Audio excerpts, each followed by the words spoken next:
And despite the disappointment of finishing oh so close, there is some good news for Boyer. He moves up 2 more spots to 10th in the point standings. And even though the track sits just a few miles from the Missouri state line, it's not called the Kansas City Speedway or even the Kansas-Missouri Speedway. It's the Kansas Speedway, and that is by design. You might call it NASCAR's version of the military march, you know, left, right, left. A lot of what it takes to get into racing is money. Money talks. Right. And to be real honest, a lot of minority investors are putting their money elsewhere. The last time any of us in this part of the country saw you, you were running across the start-finish line a la Ricky Bobby. There was a time where those memories seemed as faded as the pale blue paint scheme that made the Petty name famous. The Atlanta Motor Speedway has a reputation of being a fast track with few cautions and drama at the end. What can the fresh-faced kid from Georgia offer a team that's made up of drivers that already have Indy 500s and IRL championships under their belt?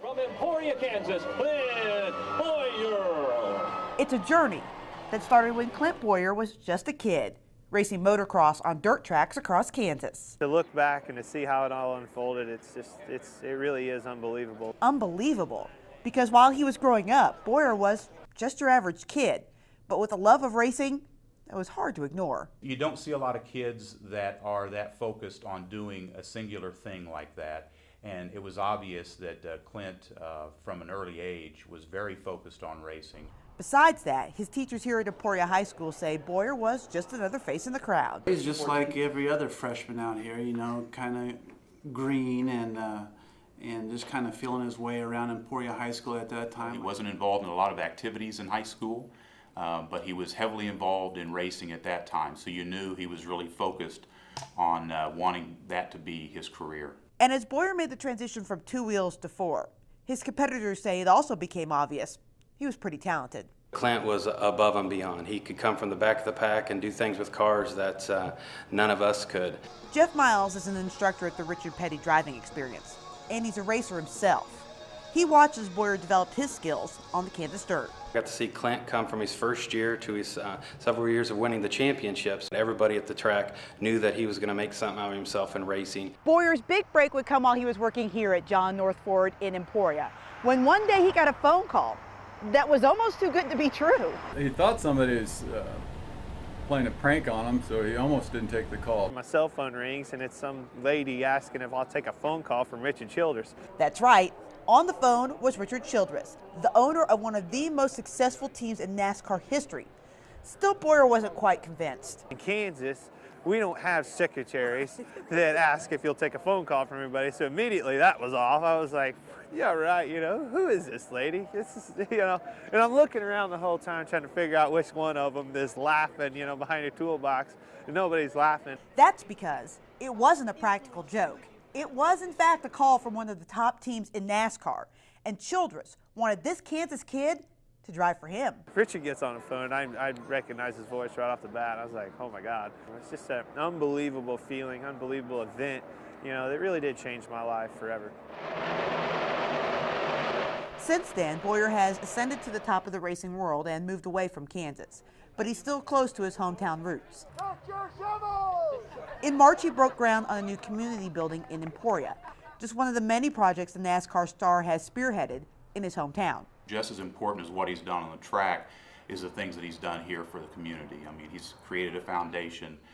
He has provided support and funds for a variety of different worthy projects and activities. I'm very proud of where I came from, and you know, I always wanted to be able to give back and to be able to do things, and that's a neat thing about being you know, in a sport that's as big as NASCAR is you know, you're paid well, you know, and you're able to give back and do those fun things. And it all started with a kid just playing in the Kansas dirt. In Emporia, Heather Williams, KWCH 12 Eyewitness News. Think Vanderbilt University sports. You think great baseball team, great golfers, pretty good basketball teams, right?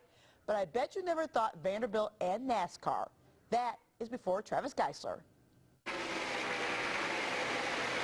Travis Geisler's dream started with a love of racing. To have the experience growing up racing, my dad still races 3 nights a week at a local level. To grow up doing that, it kind of gets in your blood. And then a chance at the big time. I've run 13 nationwide races in my career as a driver. But when sponsorship money began to dry up in 2005, Geisler went from turning laps to turning wrenches at Penske Racing. And at the end of the 2008 season, he was tapped to be the crew chief of the number 77 car, driven by Sam Hornish Jr. We've got a lot of young guys on our team, myself included, Sam, everybody, and we just need a little bit of time to gel, and I think we're starting to see that. A degree from Vanderbilt University in mechanical engineering has helped Geisler understand the big thundering stock cars in ways others in the garage area do not.